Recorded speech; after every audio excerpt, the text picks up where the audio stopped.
ኦሪት ዘፍጥረት ምዕራፍ 13 አብራምም ከግብፅ ወጣ፣ እርሱና ሚስቱ ለእርሱ የነበረውም ሁሉ፣ ሎጥም ከእርሱ ጋር ወደ አዜብ ወጡ።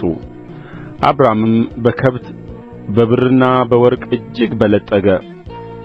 ከአዜብ ባደረገው በጉዞው ወደ ቤቴል በኩል ሄደ። ያም ስፍራ አስቀድሞ በቤቴልና በጋይ መካከል ድንጋይ ተክሎበት የነበረው ነው። ያም ስፍራ አስቀድሞ መሠዊያ የሠራበት ነው። በዚያም አብራም የእግዚአብሔርን ስም ጠራ። ከአብራም ጋር የሄደው ሎጥ ደግሞ የላምና የበግ መንጋ ድንኳንም ነበረው። በአንድነትም ይቀመጡ ዘንድ ምድር አልበቃቸውም፣ የነበራቸው እጅግ ነበርና በአንድነት ሊቀመጡ አልቻሉም።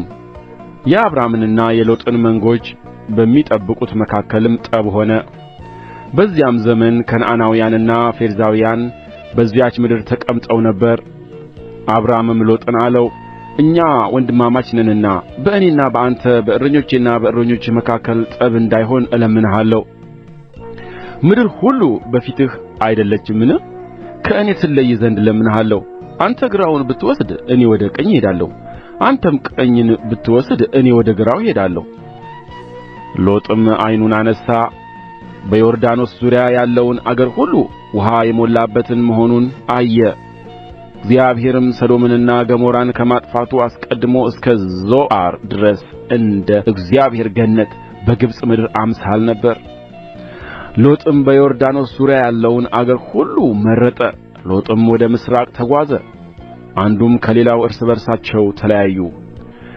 አብራም በከነዓን ምድር ተቀመጠ፣ ሎጥም በአገሩ ሜዳ ባሉት ከተሞች ተቀመጠ።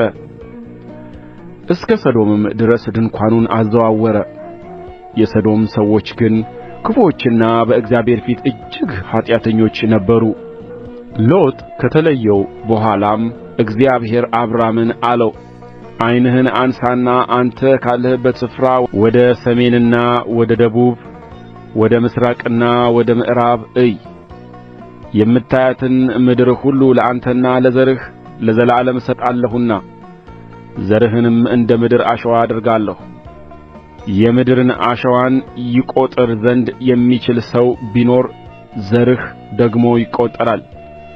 ተነሣ፣ በምድር በርዝመትዋም በስፋትዋም ሂድ፣ እርስዋን ለአንተ እሰጣለሁና።